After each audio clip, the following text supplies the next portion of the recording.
Aleluia, quero convidá-lo a estar de pé e abrir a sua Bíblia no Evangelho segundo Lucas, no capítulo 16, a partir do verso de número 10. Nessa igreja nós não projetamos o texto no telão para motivar você a trazer consigo a sua Bíblia, e faremos a leitura utilizando a Nova Versão Internacional.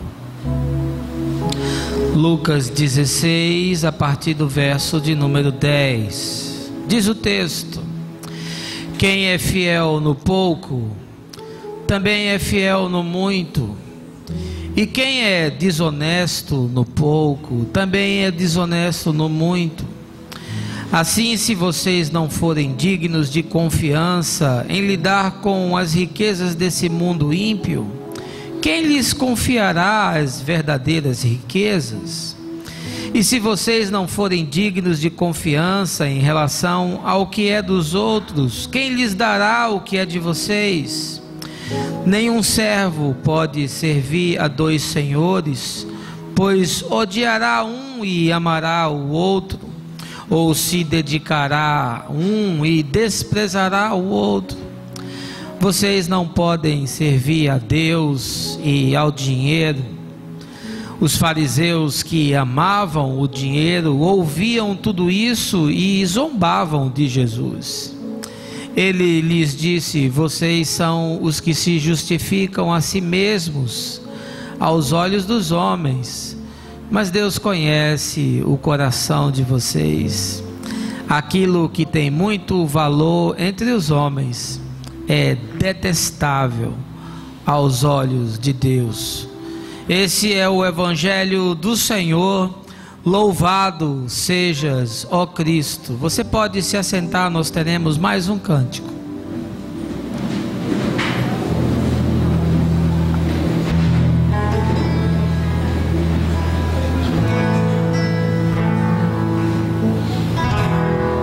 Eu não preciso ser reconhecido por ninguém. A minha glória é fazer com que conheçam a Ti, e que diminua eu, para que Tu cresças, Senhor, mais e mais.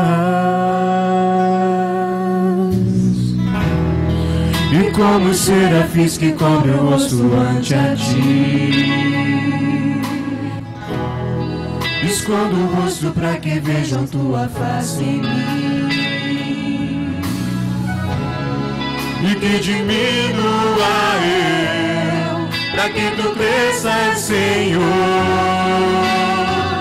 mais e mais. No Santo dos Santos a fumaça me esconde, só Teus olhos me veem. Debaixo de Tuas asas é o meu abrigo, meu lugar secreto. Só Tua graça me basta, em Tua presença. Só Tua graça, só Tua graça me basta, em Tua presença é o meu. Só Tua graça, só Tua graça me basta, em Tua presença é o meu prazer.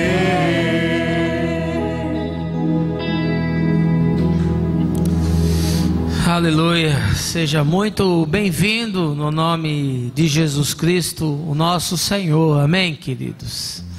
Espero que essa manhã você tenha uma experiência com Deus e que Ele fale fortemente ao seu coração.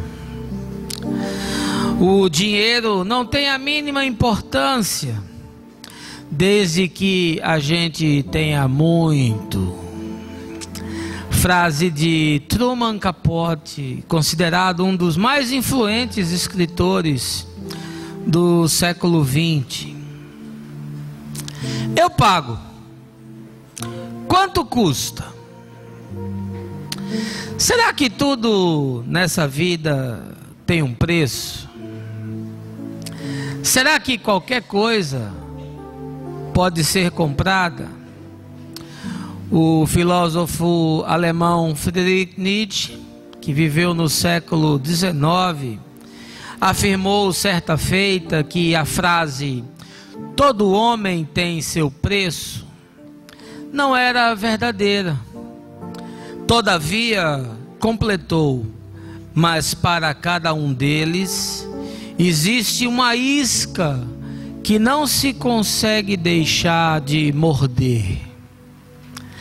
Pois bem, eu não sei se você leu a revista Veja, em sua edição de número 47, de 21 de novembro, a matéria de capa que trazia o tema Crítica da Razão Econômica. Uma reportagem oportuna para abordar a consciência de uma geração que parece estar disposta a vender e a comprar qualquer coisa. Em 6 páginas, os jornalistas Jones Rossi e Guilherme Rosa discutem o fenômeno da sociedade de mercado, expressão cunhada pelo filósofo Michael Sandel, da Universidade de Harvard, que explica que tal sociedade é caracterizada por uma ambiência na qual os valores sociais, a vida em família, a natureza, a educação, a saúde e até mesmo os direitos e deveres cívicos podem ser comprados e vendidos. Em resumo, ele explica: trata-se de uma sociedade onde todas as relações humanas tendem a ser mediadas apenas pelo seu aspecto econômico. Diante de tudo isso, torna-se natural, por exemplo, assistirmos uma adolescente de Santa Catarina colocar à venda na internet sua virgindade e encontrar um japonês do outro lado do mundo que pagou 1,6 milhões disposto a consumir o produto. Na mesma linha, servindo-se dos mesmos pressupostos, o ganhador do Prêmio Nobel de Economia de 1992, Gary Becker, defende a criação de um mercado organizado e legal para a venda de órgãos. Segundo ele, tal ação reduziria as esperas, evitaria mortes e não teria assim um impacto global considerável nos custos médicos. Imagina você assim no momento de dificuldade, aí você fala: eu vou vender um rim para ver se dá uma força no orçamento mensal. Se for um negócio assim mais difícil, você diz: eu vou vender um olho. Acho que um olho é mais caro que um rim, né? Richard Posner, jurista americano, postula sobre a tese de se haver também um mercado para a venda de bebês, o que, segundo ele, eliminaria a burocracia dos processos de adoção, reduziria as filas de espera em orfanatos, além do ganho das crianças, que poderiam usufruir em todos os sentidos de famílias com melhor poder aquisitivo. Eu fico imaginando os pais numa vitrine, do outro lado um bocado de bebê, e o pai dizendo assim: aquele ali, aquele, olha, aquele. Não, o outro. Não, esse não, o outro, esse. Levante ele, por favor. Vire assim, vire de cabeça para baixo. Vire. É esse que eu quero, traga que eu vou comprar. Aqui, bem debaixo dos nossos olhos, estamos assistindo a algo dessa natureza, só que no campo político. E eu estou me referindo ao histórico julgamento do Supremo Tribunal Federal de Justiça a respeito do mensalão, o esquema de corrupção de políticos que tinha como objetivo criar uma plataforma de sustentação das ações do governo do presidente Luiz Inácio Lula da Silva em seu primeiro mandato. Resumindo, na sociedade de mercado, o que vale mesmo é a velha lei da oferta e da procura.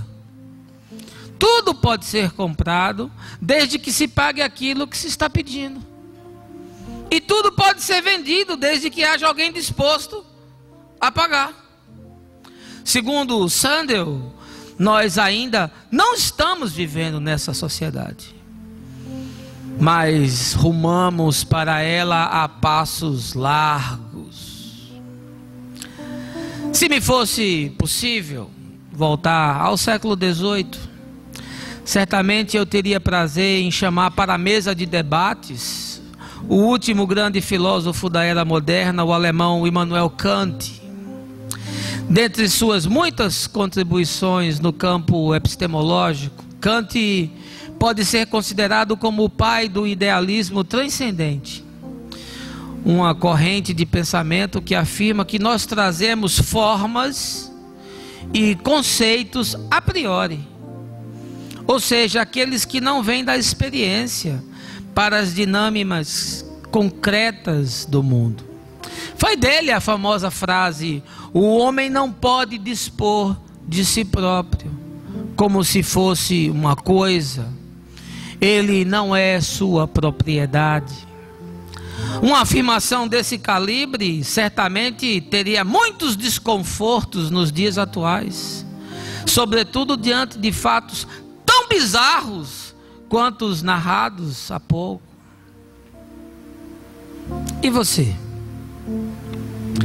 O que pensa disso tudo?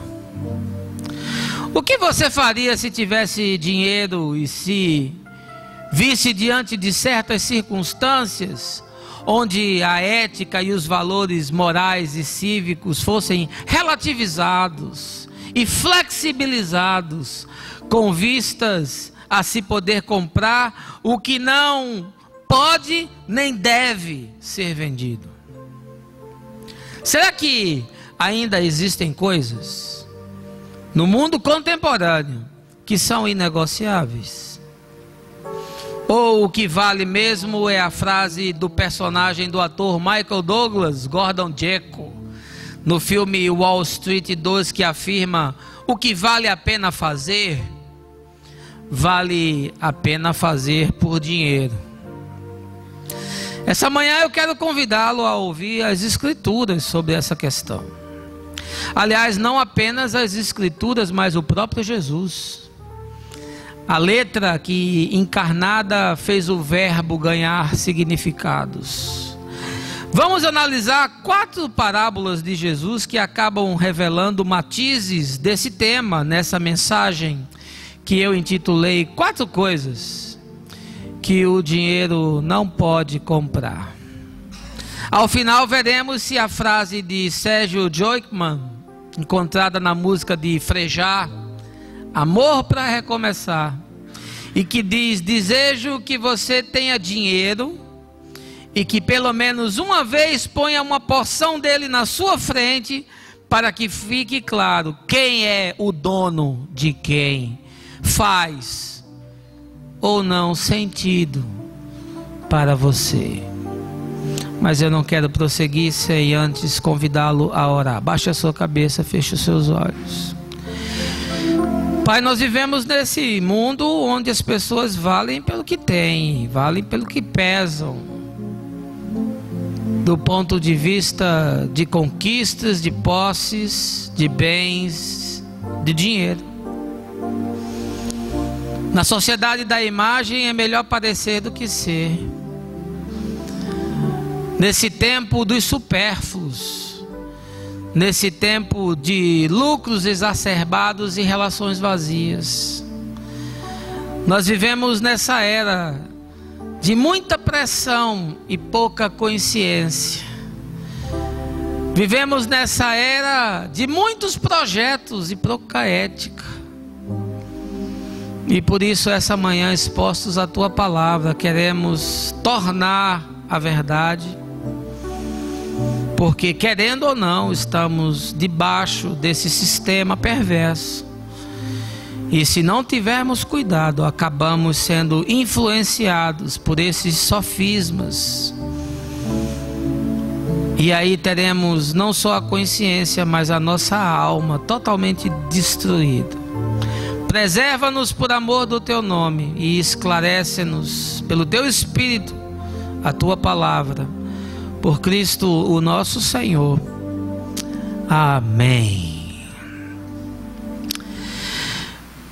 Meus queridos, a minha impressão, lendo os evangelhos, é que a questão do dinheiro é algo sério. E sendo assim, ela ocupou de forma contundente os ensinamentos de Jesus. Sem dúvida alguma, o dinheiro gera um certo tipo de poder que pode ser comparado a outras forças que dominam os humanos, como a fome, o medo e o sexo. Alguém estava me dizendo que pastor enfrenta muita barra e que há 3 barras que acabam destruindo os pastores. É a barra do ouro, a barra da saia e o conhaque São João da Barra. No texto que eu trouxe essa manhã para mediar essa reflexão, Jesus afirma que o dinheiro pode se constituir em algo tão poderoso e de tanta influência na vida de uma pessoa, que deixa de ser apenas algo ligado ao material e passa a assumir formas e ações de uma potestade espiritual. Em simples palavras, o dinheiro pode se tornar algo como um Deus na vida de alguém. Um Deus que cobra devoção absoluta, a tal ponto de escravizar os sentidos, a consciência e alterar a matriz de valores e até a própria razão. Usando o mais atento dos evangelistas, Lucas, eu vou lhe trazer 4 parábolas de Jesus, onde o dinheiro aparece como elemento capaz de dar ou não significados à vida das pessoas. Por ele, elas tomam decisões, fazem escolhas, trilham caminhos e invariavelmente experimentam as consequências de seus atos. Não posso deixar de ser honesto com você. Não é que dinheiro seja um problema.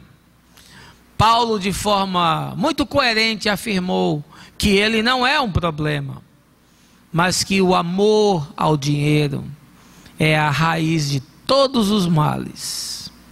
Você quer saber de 4 coisas que o dinheiro não pode comprar? Então essa manhã você vai ler a Bíblia comigo. Primeira coisa que o dinheiro não pode comprar está em Lucas capítulo 12, versos 16. Eu não vou sair de Lucas, vou ficar ali entre o capítulo 12 e o 18. Lucas capítulo 12, verso 16. O dinheiro não pode comprar tranquilidade. Veja lá, 12:16. Então lhes contou essa parábola. A terra de certo homem rico produziu muito. Ele pensou consigo mesmo: o que vou fazer? Não tenho onde armazenar minha colheita. Então disse: já sei o que vou fazer. Vou derrubar os meus celeiros e construir outros maiores, e ali guardarei toda a minha safra e todos os meus bens. E direi a mim mesmo: você tem grande quantidade de bens armazenados para muitos anos. Descanse, coma, beba e alegre-se. Contudo, Deus lhe disse: insensato, essa mesma noite a sua vida lhe será exigida. Então quem ficará com o que você preparou? Assim acontece com quem guarda para si riquezas, mas não é rico para com Deus. Meu amigo, você quer saber uma coisa que o dinheiro não compra? O dinheiro não compra tranquilidade. Eu acho que nesse tema aqui eu tenho uma desenvoltura razoável, porque eu sou empresário há pelo menos 20 anos. Então eu sou alguém que transita nesse mercado da tecnologia, onde os salários são altos, os desafios são grandes, os executivos são pressionados por resultados, um mercado de mudanças constantes. Por isso eu posso lhe dizer que o dinheiro não compra tranquilidade, porque os homens mais angustiados, mais aflitos, mais desesperados, mais inquietos que eu conheci na minha vida, eram pessoas de muito dinheiro. Eles estavam escravizados ao ter e haviam perdido completamente toda a perspectiva de ser. Jesus é muito feliz quando nos traz esse exemplo, porque é um exemplo arquetípico. É um exemplo que nós encontramos em todas as sociedades, em todos os tempos. Ele fala de um industrial abastado. Ele fala de um homem ligado à agricultura, e que esse homem, possuidor de muitas terras e de muitos armazéns e de muitos caminhões e de uma logística invejável para fazer tudo isso render dinheiro, teve uma safra assim extraordinária. Usando uma linguagem mais chula, ele arrebentou a boca do balão. E aí, quando começaram a fazer a colheita e colocar aquilo dentro do celeiro, o empregado chegou para ele, o encarregado, o gerente, disse: olha, não vai caber. Nós só colhemos a metade e os galpões estão abarrotados. Era o sinal da bênção de Deus. Era o sinal do favor de Deus. Há quantos eu conheço que experimentam na sua vida ganharem dinheiro, receberem às vezes uma herança, terem o privilégio de conseguirem uma posição, um cargo, mas esses tristemente, quanto mais têm, mais querem. Olha, quando o sujeito me procura e diz: ah, pastor, quando eu melhorar de vida, vou dar uma oferta na igreja. Esse nunca vai dar. Sabe quem é que dá dízimo na igreja? Os pobres. Sabe quem é que mete a mão no bolso para investir num projeto social? Os pobres. Você sabe quem se compromete, quem se sensibiliza com os desafios de uma comunidade? Os pobres. A turma que tem, sempre tem uma prioridade, uma conta, um investimento, um projeto, um sonho, uma viagem, um carro, um móvel novo, uma plástica, uma pintura no cabelo, um sapato de cromo alemão, e nunca pode, das suas posses, tirar alguma coisa para investir no reino de Deus. Pois bem, esse homem, diante dessa situação terrível, porque aquilo lhe tirou o sono, aquilo lhe deixou inquieto, porque ele disse: meu Deus, eu estou com os meus galpões lotados, e o que eu farei agora com toda a produção?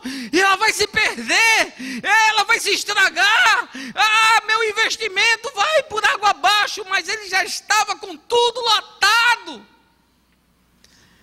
Em nenhum momento passou pela sua cabeça algo do tipo: eu vou pegar esse excesso e vou doar. Eu vou procurar as cidades que estão passando maior necessidade e vou fazer uma grande doação para famílias carentes. Eu vou procurar organizações sérias que trabalham com deficientes, com drogados, com idosos, e vou provê-las de sustento. Não.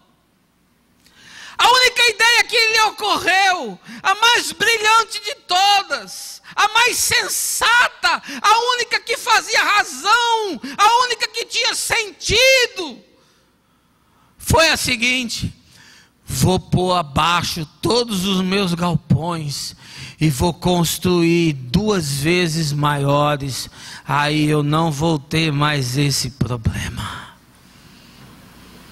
Você deve estar pensando, esse cara é no Muquirana.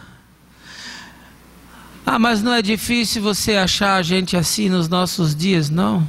Pelo contrário, a grande maioria é desse jeito. É por isso que eu vivo sendo inquirido se deve dar dízimo do bruto, do líquido, do 13º, do 14º, da herança que recebeu.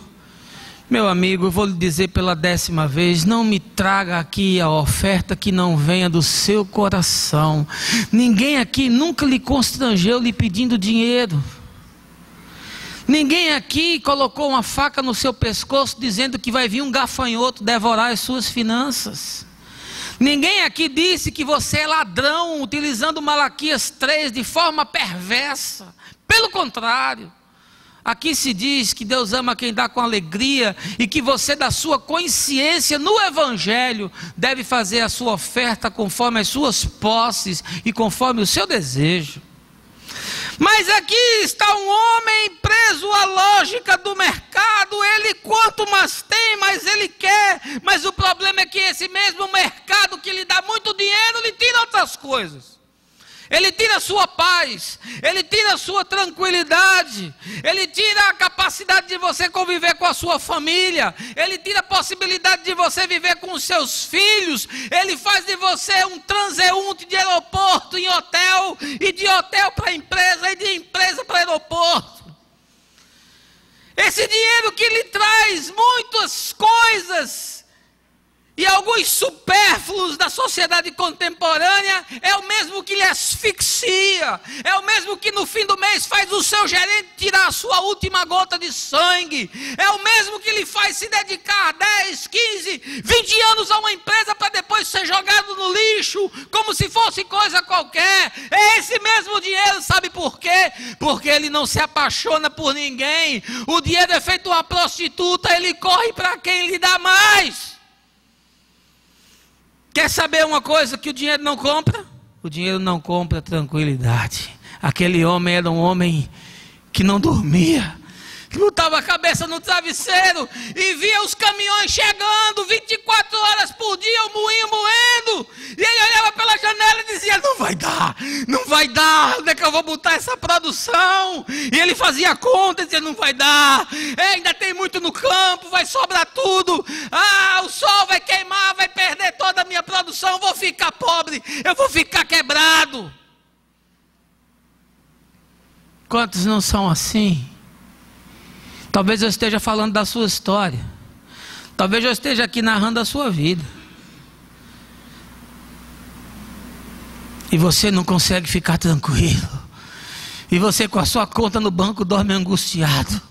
E você fica preocupado com as suas ações de Eike Batista. E você fica aperreado. Ai meu Deus, o que é que está fazendo? Por que Steve Jobs foi morrer? Agora a Apple lançou esse iPad menor e esse negócio não foi bom. E despencou o valor e eu vou ficar pobre. O dinheiro não compra tranquilidade. Eu nunca vi um rico tranquilo. Todo ele é angustiado. Todo ele é aflito. Porque a sua segurança está no dinheiro. É gente que não tem vida, é gente que não tem alegria, é a rotina que se resume ao prato e a boca, come para trabalhar e trabalha para comer, é gente movida pelos olhos, é gente que não pode ver um negócio que já quer consumir, é a sociedade dos supérfluos. Você tem coisas em casas imprescindíveis que não servem para nada, estão lá penduradas, estão lá nas suas gavetas, estão lá nos seus móveis, mas você não usa. Mas como todo mundo tem, você também tem que ter uma. Você sabe uma coisa que o dinheiro não compra? O dinheiro não compra tranquilidade, meu amigo. O sujeito vive numa pressão monstruosa. Ele tem que dar resultado, ele tem que vender, ele tem que bater meta, ele tem que alcançar as projeções, ele tem que vencer o concorrente, ele tem que se posicionar melhor. E isso vai levando você à loucura. Isso vai tirando toda a sua alegria, isso vai tirando toda a sua possibilidade de se relacionar com os que você ama, porque você não tem tempo. Você chega em casa 10 horas da noite e come e vai para o computador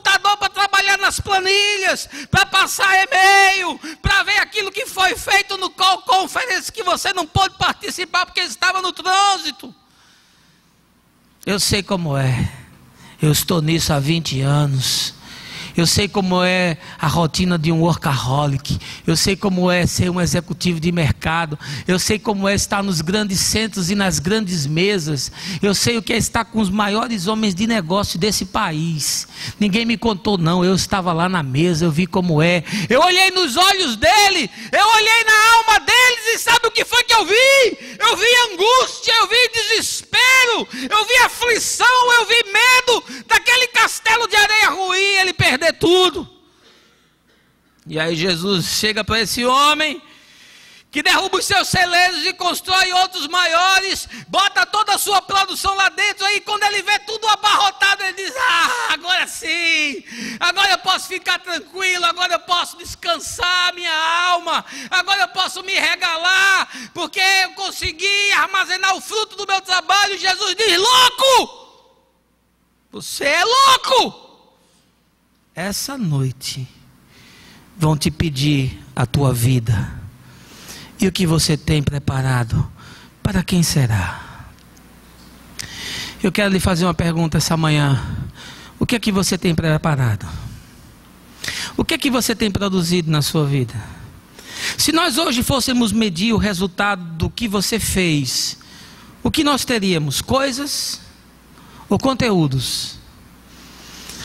Se hoje nós fôssemos analisar o que você produziu para Deus, o que você fez em prol do reino de Deus, da mensagem do Evangelho, o quanto você se doou a pessoas, o quanto você se envolveu nesse grande empreendimento que é ser embaixador da salvação, o quanto você fez em 20, 30, 40, 50, 60 anos. Jesus disse que a medida de um homem não é tirada pelos bens que ele possui, mas por alguém que ele se tornou. O que tu tens preparado em tua vida? Qual é o seu grande investimento? E aí Jesus conclui no verso 21, dizendo o seguinte: assim acontece com quem guarda para si riquezas, mas não é rico para com Deus. Ah, que dificuldade. A gente precisa comprar uma lâmpada na igreja, precisa pedir a 15 pessoas. Precisa fazer qualquer projeto, a gente não consegue porque não tem dinheiro. Porque ou a igreja prega uma doutrina para amedrontar e as pessoas dão com medo, ou prega uma doutrina para extorquir, para espoliar, para roubar o sujeito. Ou quando nós entregamos a consciência do Evangelho, aí as pessoas se tornam avaras. E diz que a última parte do corpo humano do sujeito que se converte é o bolso.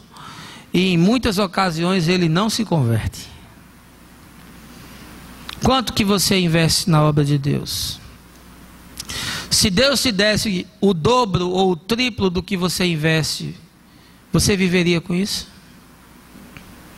O que você faria com esse dinheiro? O capital é como água, sempre flui por onde encontra menos obstáculos. Frase lapidar de Delfim Neto.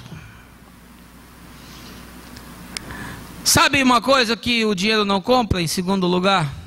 O dinheiro não pode comprar a eternidade. Veja aí, passe só um pouquinho, vá para Lucas 18. Capítulo 18, verso 18. Diz o texto: certo homem importante lhe perguntou: bom mestre, que farei para herdar a vida eterna? Porque você me chama bom, respondeu Jesus. Não há ninguém que seja bom a não ser somente Deus. Você conhece os mandamentos: não adulterarás, não matarás, não furtarás, não darás falso testemunho, honra teu pai e tua mãe. Tudo isso tenho observado desde a adolescência, disse ele. Ao ouvir isso, disse-lhe Jesus: falta-lhe ainda uma coisa. Venda tudo o que você possui e dê o dinheiro aos pobres e você terá um tesouro nos céus. Depois venha e siga-me. Ouvindo isso, ele ficou triste porque era muito rico. Vendo-o entristecido, Jesus disse: como é difícil aos ricos entrar no reino de Deus. Você quer saber uma coisa que o dinheiro não compra? O dinheiro não compra a eternidade. Não compra a tranquilidade. E em segundo lugar, não compra a eternidade. Eis aqui um jovem que nós nos acostumamos a chamá-lo de jovem rico.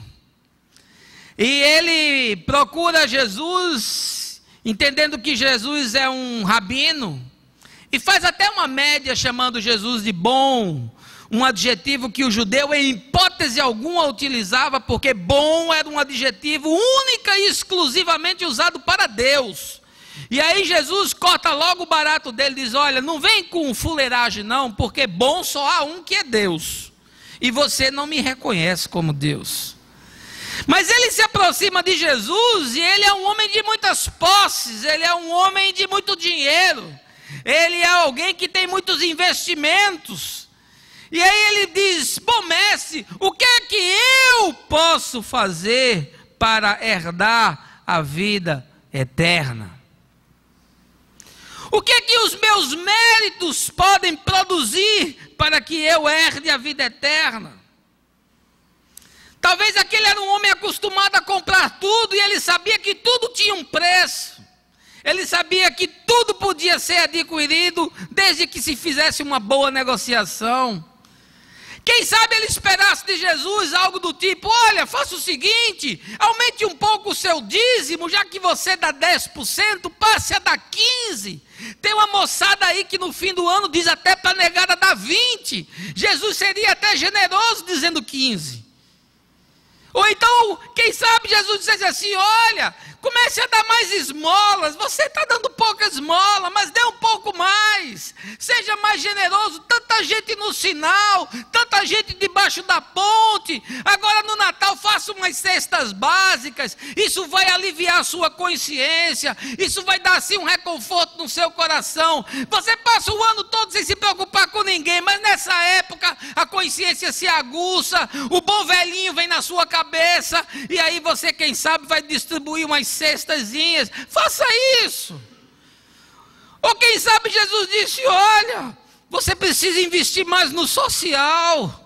Há aqueles que investem no social imaginando que vão colher a salvação. Há aqueles que imaginam que boas obras são o caminho que pavimentam a chegada até a eternidade. São aqueles que ficam nos sinais, são aqueles que entram nas favelas, são aqueles que cuidam dos necessitados, e com isso não lhes estou tirando o mérito, pelo contrário, é uma vergonha para a igreja evangélica ver que outros que não têm a consciência do evangelho estão agindo muito mais de conformidade com o evangelho do que nós.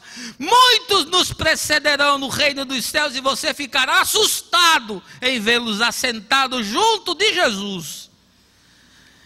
E aí o sujeito acha que fazendo essas ações meritórias, ele de alguma forma está carimbando o bilhete que leva ele para a vida eterna. Assim era aquele jovem. Queria saber: olha, me diz aí o que é que eu preciso fazer para ganhar a vida eterna. Era algo que partia dele. Era algo que vinha a partir dos seus próprios esforços. E aí Jesus o chama à realidade da vida. Jesus o chama às dinâmicas da existência. Diz: olha, você quer ganhar a vida eterna? Observa os preceitos, seja um homem de valores, construa a sua vida calcada em conteúdos, não adultere, não roube, honre o seu pai e a sua mãe, não fale mentira, não haja falsamente. E ali ele trouxe um conjunto de verdades, porque se você prestar atenção, ali estão incluídos alguns preceitos que não estão no decálogo de Moisés. Na verdade, Jesus faz um resumo, dizendo para ele: olha, a eternidade é consequência de como se vive, não do que se faz. E aí no verso 21, esse jovem rico faz uma asseveração, no mínimo jactanciosa, no mínimo arrogante, no mínimo prepotente, no mínimo autoindulgente, que promove a sua própria salvação. E ele diz: olha, é só isso que você está dizendo aí? Então eu estou dentro, mano, porque isso aí eu faço desde pequeno. Esse negocinho aí das 10 regrinhas de Moisés foi: já estou lá, prepara um assento cochoado com Coca-Cola e pipoca para assistir da primeira fila. Você pergunta hoje para as pessoas qual o significado de ser evangélico, o cara pensa que é resumir um conjunto de regrinhas. Ir na igreja no domingo, vez ou outra dar uma oferta, participar de um movimento, quem sabe até ler um pão diário. Tem pão diário que é mais pão de alho do que pão diário. E aí vai, é um conjunto de não pode isso, não pode aquilo, não pode aquilo, não pode aquilo outro. É a isso que se resumiu a fé em Jesus Cristo. Que tristeza, que desgraça. E aí esse jovem rico disse: essas regrinhas aí, beleza, isso aí eu tiro de letra, estou tranquilo.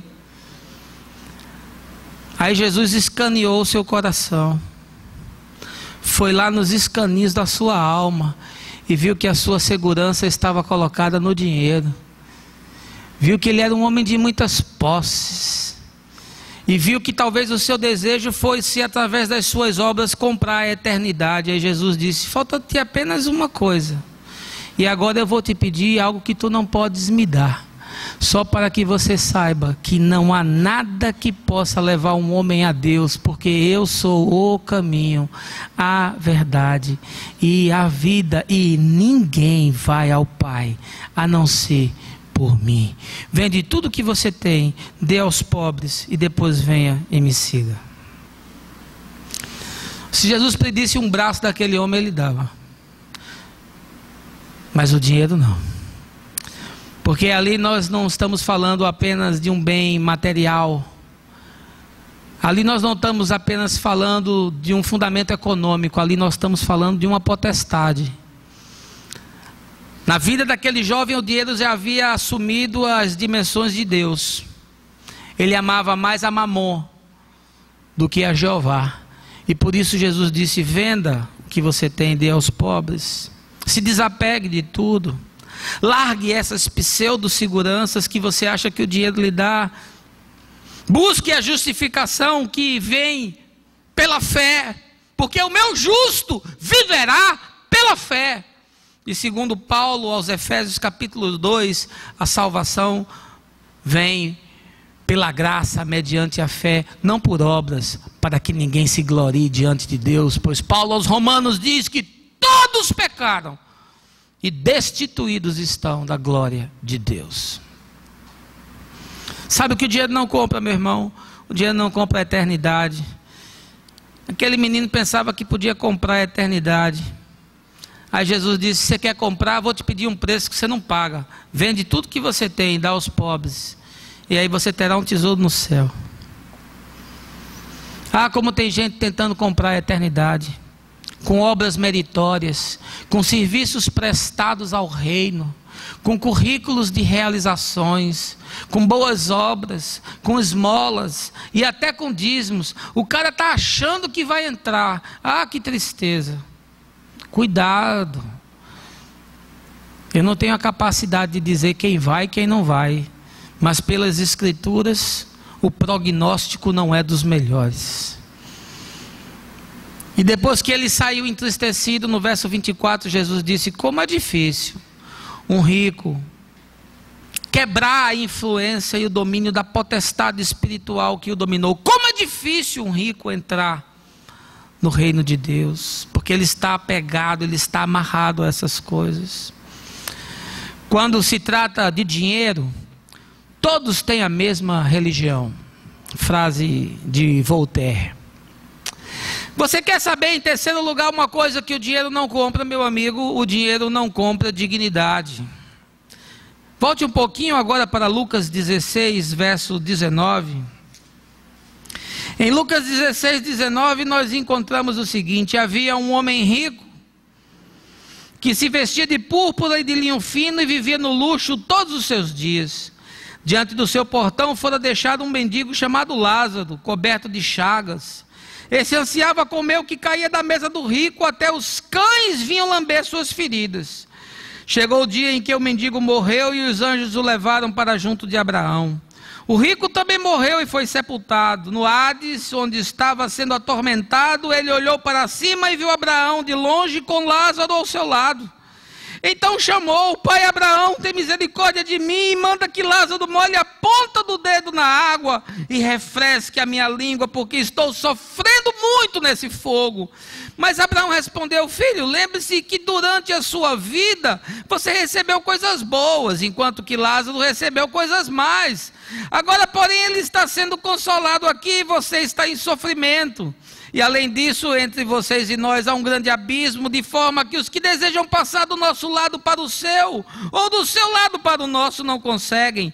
Ele respondeu: então eu suplico, pai, manda Lázaro ir à casa de meu pai, pois tenho 5 irmãos, deixa que ele os avise, a fim de que eles venham também para este lugar de tormento. Abraão respondeu: eles têm Moisés e os profetas, que os ouçam. Você sabe uma coisa que o dinheiro não compra, meu mano? O dinheiro não compra dignidade. E aqui eu preciso lhe explicar o contexto sócio-histórico. Esse é o único texto em que Jesus, de forma muito aberta, fala de inferno. Só que ele fala de forma muito aberta, mas fala de forma alegórica. Então, um texto cheio de simbolizações. E aqui eu não quero entrar no mérito do que é inferno ou do que deixa de ser inferno, mas apenas quero lhe dizer que é um texto construído em cima dos mitos judaicos, que estão ligados à bênção, à saúde e à prosperidade. Jesus está falando para um público eminentemente religioso, e ele sabe como a mente daquela rapaziada funciona. Ele sabe como o inconsciente coletivo daquela nação havia sido construído geração após geração, desde o exílio babilônico, quando a noção de inferno começa a ser montada no coração da religião judaica. E Jesus sabe como aqueles mecanismos funcionam, e ele disse: eu vou alinhar esse negócio com a própria linha deles. Eu vou usar uma alegoria que eles vão entender perfeitamente, porque para o judeu um sinal da bênção de Deus era a riqueza. Para o judeu um sinal da bênção de Deus era a prosperidade. Para o judeu o sinal da bênção de Deus era a saúde. Sujeito que tinha saúde, que era bem sucedido, que tinha uma boa casa, que tinha um bom salário, que tinha todas as suas contas em ordem, uma mulher bonita e filhos saudáveis, esse era aquele abençoado por Deus. Esse era Jó. Mas Jó é aquele que a desgraça cai na sua cabeça e os seus amigos ficam procurando uma forma de dizer: Jó, qual foi essa infeliz? Tu fizesse alguma coisa para acontecer essa desgraça contigo, porque essa é a única explicação. Mas Jó é um livro que catastrofiza a existência para mostrar que o inusitado e o inesperado pode acontecer a qualquer um, seja ele temente ou não a Deus, e que no fim Deus arruma todas as coisas conforme a sua presciência, porque Jó disse: eu te conhecia de ouvir falar, mas agora que eu sofri eu sei quem tu és. Amém, queridos? Pois bem, esse texto fala desses mitos judaicos e dessa teologia de causa e efeito. Essa teologia de que se você for bem, Deus te abençoa, mas se você for mal, Deus te estrangula. Essa teologia que leva o sujeito a regras comportamentais, a liturgias cerimoniais, a um evangelho de fachada, a uma espiritualidade de epiderme, a uma vida de imagem, mas que não vai fundo e não muda as dinâmicas do ser, que muda a agenda, mas não muda a consciência, que altera as percepções imediatas, mas não constrói algo que se desdobra e se materializa para a vida eterna. É sobre isso que Jesus está tratando. E aí ele usa uma alegoria bacana, porque ele diz: olha, tinha um cara milionário. O cara tinha uma casa que a piscina dele era um absurdo. E ele tinha ofurô. E ele tinha 15 quartos. E ele tinha uma adega. E ele tinha uma televisão de LED. E ele tinha cama que girava com colchão de água. Aí ele tinha muitos carros na garagem. Tinha BMW, tinha Ferrari. Ele tinha Porsche, ele tinha Audi, ele tinha tudo. Mas na frente da casa desse sujeito tinha um miserável, um mendigo. E esse mendigo era daquele que ficava esperando o lixo chegar.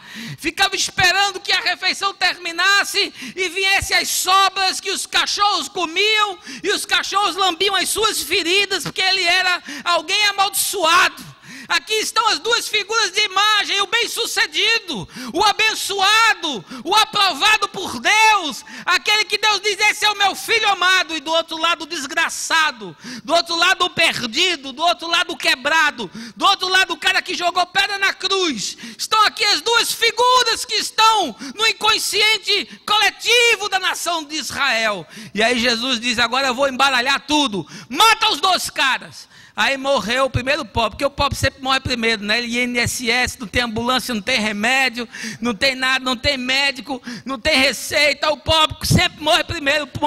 O Lázaro morreu primeiro. Aí depois morreu o rico, morreu na UTI com todos os cuidados, 15 médicos ao redor, a família ali do lado, os filhos já brigando pela herança, e ele foi enterrado no Morada da Paz, aquela coisa linda, aquela vista maravilhosa, e aí os dois foram para a eternidade. Chegou na eternidade, aí Lázaro disse: não, peraí, por favor, cometeram algum engano, eu vim parar no inferno e o purulento está lá junto de Abraão. Não tem, chama o encarregado aí, filho, pelo amor de Deus, tem alguma coisa que não está funcionando. Mas o que é? Abraão disse: olha, eu era o cara abençoado, eu era o cara rico, eu era o cara aprovado por Deus, tudo que fazia dava certo, e eu estou aqui agora, cara, nesse calor, nesse caldeirão de óleo, o capeta está me espetando, e olá, Lázaro, aquele mendigo que ficava na porta da minha casa. Aí ele lembrou logo do nome do cara, ele não dava nem uma moeda, aquele desgraçado, mas aí ele lembrou logo, e o cara barbeado, bombado, ó, com a roupa branca, bonita, cheiroso, e ainda assim com Abraão, ó. Aí ele disse: não pode, vem aí a ficha, tem alguma coisa errada. Abraão disse: não, está tudo certo. Você não é aquele que crê que as coisas são determinadas pela forma como se vive? Ora, você em vida recebeu tudo o que era bom, agora está sofrendo. Esse outro desgraçado recebeu tudo o que era ruim, agora ele está bem. Não é essa a sua teologia? Não é dessa forma que você pensa? Não é nesse Deus que você crê? Você entende o que Jesus está dizendo? Você entende onde é que Jesus quer chegar? Essa não é uma parábola sobre o inferno, essa é uma parábola sobre a terra. Essa é uma parábola que fala sobre como se vive. E o que Jesus está querendo nos ensinar é que aquilo que se planta no coração é aquilo que se colhe na eternidade. Quando se planta avareza, se colhe desgraça do ser. É aquele sujeito que não se importava com nada, ele nem reconhecia o outro, para ele o outro não existia. O cara mendigava na porta da sua casa, mas não era ninguém. E aí, o que Jesus está nos chamando a refletir é que o dinheiro não compra dignidade. Porque para os judeus, dignidade tinha a ver com ser rico. Dignidade tinha a ver com ser abastado, ser próspero. Dignidade tinha a ver com ocupar cargos, com ser chamado na sinagoga para ler os livros, era ser convidado para as melhores festas, era sentar nos primeiros lugares. Por isso Jesus disse: olha, nunca sente no primeiro lugar, porque você pode passar uma vergonha, alguém pode mandar você ir lá para trás e chamar o que está lá atrás aqui para frente. A dignidade tinha a ver com fazer grandes e litúrgicas orações. A dignidade tinha a ver com o cara meter a mão no bolso e no gasofilaço e soltar o dinheiro e todo mundo dizer: você viu quanto que ele deu? Cara, ele deu uma oferta monstruosa. Mas na perspectiva de Jesus, dignidade tem a ver com o ser.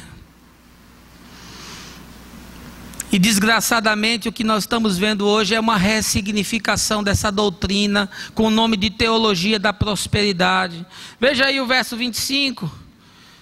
Veja aí o que diz o verso 25. Verso 25. Mas Abraão respondeu: filho, lembre-se que você durante a sua vida recebeu coisas boas, enquanto Lázaro recebeu coisas más. Não é isso que os teólogos da prosperidade falam? Que você tem que ser abençoado, você tem que ser bombado, você tem que ser curado, você tem que exigir de Deus. Deus tem a obrigação de fazer você prosperar. É a mesma coisa, só com outra roupagem. E eu quero lhe dar aqui uma mensagem: não há nenhum tipo de teologia, nem de filosofia, nem de ideologia que possa produzir dignidade no ser humano. Só há uma coisa capaz de lhe dar dignidade de filho de Deus, e essa coisa se chama o sangue de Jesus. É a única coisa que pode dar a você alguma dignidade, porque João diz que ele nos deu o poder de sermos feitos filhos de Deus, amém? O mendigo no céu e o rico no inferno, é o absurdo da existência. Mas quem é o bem-aventurado? Quem é o digno? O digno é aquele que é. O digno é aquele que mudou a forma de viver. É o humilde de espírito, é o quebrantado de coração, é o manso, é aquele que pacifica a terra. Esse é o digno, esse é o bem-aventurado. Segundo Mateus 5, é aquele que alterou a forma de caminhar, a consciência e os padrões éticos e os valores morais. Esse é que é o digno. E eu digo algo a você: é tempo de você ouvir a Escritura, é hora de você ouvir a Deus. E Abraão diz: olha, não adianta eu mandar ninguém na casa dos teus pais não, porque eles têm Moisés e os profetas, ouçam-nos. É hora de você ouvir. Quem acredita que o dinheiro faz tudo, costuma estar habituado a fazer qualquer coisa por dinheiro. Jorge Luiz Luciano. E em último lugar, eu quero lhe dizer que o dinheiro não pode comprar a felicidade. Veja aí Lucas 15. Está tudo em Lucas, viu? Depois você pode até estudar. Lucas 15, verso 11. Jesus continuou: um homem tinha 2 filhos. O mais novo disse ao pai: pai, eu quero a minha parte da herança. Assim ele repartiu suas propriedades entre eles. Não muito tempo depois, o filho mais novo reuniu tudo o que tinha e foi para uma região distante, e lá desperdiçou seus bens vivendo irresponsavelmente. Depois de ter gasto tudo, houve uma grande fome em toda aquela região e ele começou a passar necessidade. Por isso foi empregar-se com um dos cidadãos daquela região, que o mandou para o seu campo a fim de cuidar de porcos. Ele desejava encher o estômago com as vagens de alfarrobeira que os porcos comiam, mas ninguém lhe dava nada. Caindo em si, ele disse: quantos empregados de meu pai têm comida de sobra e eu aqui morrendo de fome? Eu me porei a caminho e voltarei para o meu pai e lhe direi: pai, pequei contra o céu e contra ti, não sou digno de ser chamado teu filho, trata-me como um dos teus empregados. A seguir levantou-se e foi para o seu pai. Estando ainda longe, o seu pai o viu e, cheio de compaixão, correu para o seu filho e o abraçou e beijou. O filho disse: pai, pequei contra o céu e contra ti, não sou mais digno de ser chamado teu filho. Mas o pai disse aos seus servos: depressa, tragam a melhor roupa e vistam nele, coloquem um anel em seu dedo e calçados em seus pés, tragam um novilho gordo e matem-no, vamos fazer uma festa e alegrarmos-nos, pois esse meu filho estava morto e voltou à vida, estava perdido e foi achado, e começaram a festejar. Sabe qual é a quarta coisa que o dinheiro não compra? O dinheiro não compra felicidade, não compra tranquilidade, não compra a eternidade, não compra dignidade e não compra felicidade. Talvez diferente do que muitos pensam. E aqui nós temos uma parábola cheia de questões culturais. Primeiro, porque o filho mais novo não podia pedir herança ao pai, isso era absurdo. O primogênito era que tinha direito a tudo. Mas Jesus subverte toda a lógica e faz o filho pedir herança, e de uma forma grosseira, porque o pai ainda estava vivo. E aí Santo Agostinho faz uma alegoria maravilhosa desse texto, dizendo que o que o filho pediu não foi dinheiro, ele pediu foi a vida. Ele disse: me dá a minha vida que eu quero viver. Quanta gente vivendo a vida por aí, hein? Quanta gente correndo atrás do vento, quanta gente gastando a alma, tentando ser feliz, achando que com grana consegue realizar os seus sonhos, fazendo viagens nababescas, comprando coisas, se entulhando de tudo o que o dinheiro pode trazer e se esvaziando de valores. Ele foi em busca de viver, de curtir, de aproveitar, de ser feliz, e se esvaziou de propósitos e significados. E o texto diz que quanto mais ele gastava, mais vazio se sentia, desperdiçou todos os seus bens e não achou a dita felicidade. Gastou com farra, com mulher, com noitada, com carro, com viagem. Ele fez tudo que pode saciar a alma de um homem, mas esse apetite não se sacia com nada, porque é um vazio na sua alma que é do tamanho de Deus. E aí ele foi parar num local terrível, comendo comida de porco. Isso para o judeu é impensável, porque o porco é um animal imundo. E o sujeito que lidava com o porco ficava cerimonialmente impuro. E Jesus pega o cara, tira o cara da casa do Pai, onde ele tem tudo, onde ele tem dignidade, onde ele tem vida, onde ele tem alegria, e joga ele naquele lugar onde ele pensa que vai usufruir de tudo, mas ele acaba comendo comida de porco. Quanta gente comendo comida de porco! Quanta gente vivendo nesses lugares, convivendo com gente que nada te acrescenta, com conversas que nunca vão te levar a lugar algum. Cuidado, você pode acabar comendo comida de porco. Mas aí o texto diz que ele caiu em si, e essa queda foi para cima, não foi para baixo não. Aliás, ele caiu para dentro, porque quando se cai para dentro se acorda. E ele disse: olha, eu vou voltar para a casa do meu pai. Lá eu vou viver com dignidade, mesmo sendo um empregado. Agora, sabe de uma coisa, meu mano? O caminho de volta é sempre difícil. Porque o caminho de volta você tem que reconhecer, você tem que se arrepender. No caminho de volta você vem todo quebrado, você vem arranhado, alatanhado. Aquele menino saiu rico de casa, mas era miserável. E ele voltou miserável, mas estava enriquecido de experiências e de conteúdos na sua alma, porque ele havia aprendido a discernir o que de fato na existência tinha valor. E ele voltou, e o texto diz que o pai o viu ainda longe e correu ao seu encontro. Sócrates diz que um homem de bem não podia mostrar os seus vestidos, era indecoroso. Mas aquele pai quebrou o protocolo. Ele correu, abraçou o seu filho, mal cheiroso, mal resolvido, malquisto e mal amado, e disse: filho, que bom que você voltou. Vou matar o novilho cevado, vou fazer uma festa, vou pôr o anel no teu dedo para que você tenha dignidade. Vou te dar novamente a possibilidade de experimentar a felicidade. Aqui você vai ter toda a tranquilidade, e será nessa casa onde você esperará para viver a eternidade. Bota a sandália nos seus pés, porque ele não é escravo. Entra no gozo do teu Senhor, porque esse meu filho estava morto e reviveu, estava perdido e foi achado. E aí ele entrou para celebrar a festa da vida. Curioso, não foi culto de ação de graças, nem noite de testemunho, não tinha show gospel, nem nada disso. A moçada lá passou a noite, foi celebrando mesmo e cantando canções que faziam a alma se sentir feliz. O dinheiro não dá felicidade, mas paga tudo o que ela gasta. A frase de Milô Fernandes. Você pensa assim? Eu quero concluir lhe contando uma história. Uma mulher muito pobre, que tinha o seu filho pequenininho ainda de colo, estava passando por uma crise muito grande, passando inclusive fome, pedindo nas ruas, não havia ninguém que a ajudasse, não tinha emprego. E aí ela saiu com a criança, entrou na floresta e disse: eu vou morrer, eu vou entrar aqui, me sentar numa rocha dessa e vou esperar a morte. E aí ela sentou-se diante de uma caverna, e aí de repente aquela caverna se abriu, e uma voz saiu do lado de dentro e disse: entre na caverna, mas não esqueça do principal. E aí ela achou aquilo tudo muito inusitado, mas havia uma luz que saía de dentro da caverna. E aí ela de imediato entrou com a criança no colo. E quando ela entrou dentro da caverna, tesouros incalculáveis.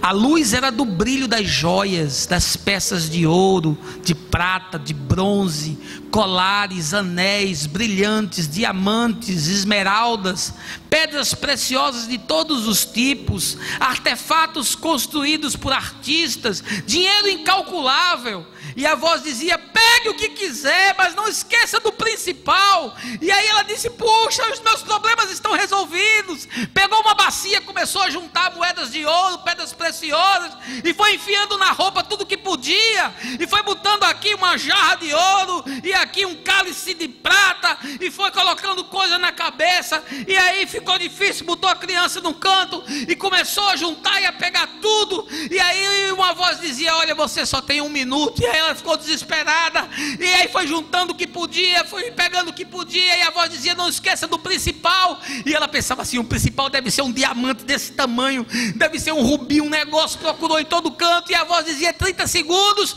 e ela disse, ai meu Deus, eu tenho que sair, e aí pegou, juntou tudo que podia, saiu correndo, quando ela saiu, puf, a caverna fechou, e ela disse, estou rica, todos os meus problemas estão resolvidos. Aí ela ouviu um choro, e se deu conta que havia deixado o menino dentro da caverna.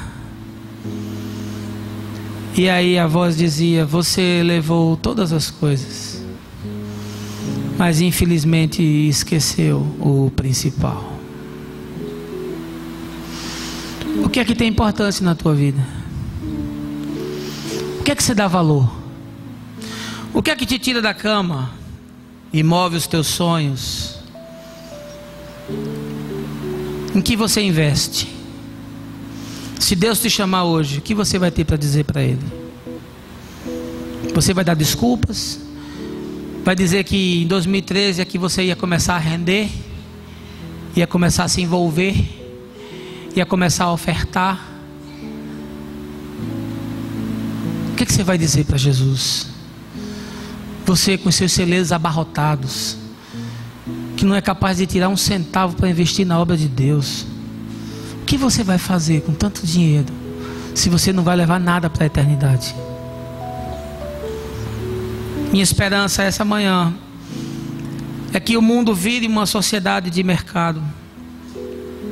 Fato, talvez até inevitável, mas que a igreja seja preservada e nunca se transforme numa instituição mediada pelo valor do dinheiro. Minha esperança essa manhã é que o Evangelho entre na sua consciência, desça para o seu coração e se materialize em atos de justiça. A minha esperança essa manhã é que essa palavra, aparentemente uma palavra de confronto, seja para você uma palavra de conforto. Você sabe que há 4 coisas que o dinheiro não compra?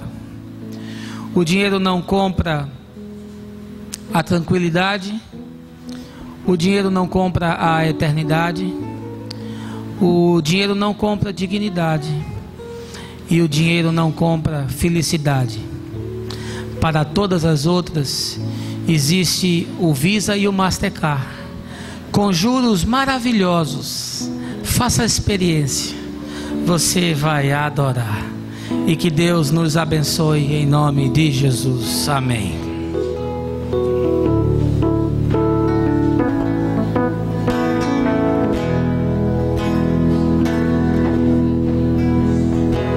Você pode ter a casa repleta de amigos, paredes e pisos cobertos de bens. Vamos estar de pé, queridos. Ter um carro do último tipo e andar conforme der na cabeça.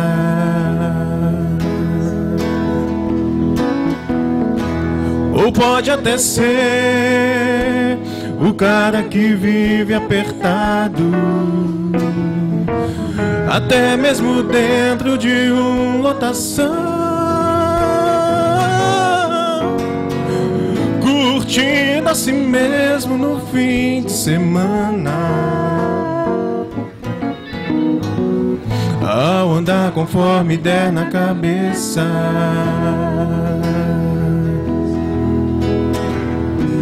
Mas sempre será como folha no vento, esperando o momento de cair. Você pode ter tudo aquilo que sonhar, mas nunca terá a paz que existe lá dentro, que não se encontra pra poder comprar. Porque essa paz só tem a pessoa que se encontra com Cristo.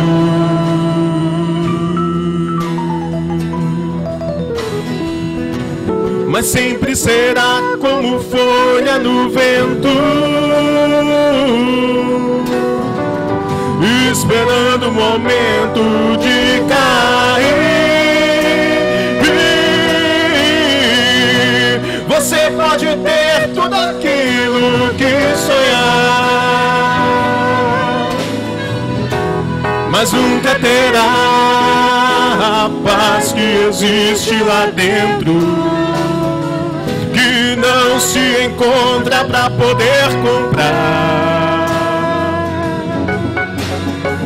Porque essa paz só tem a pessoa que se encontra com Cristo.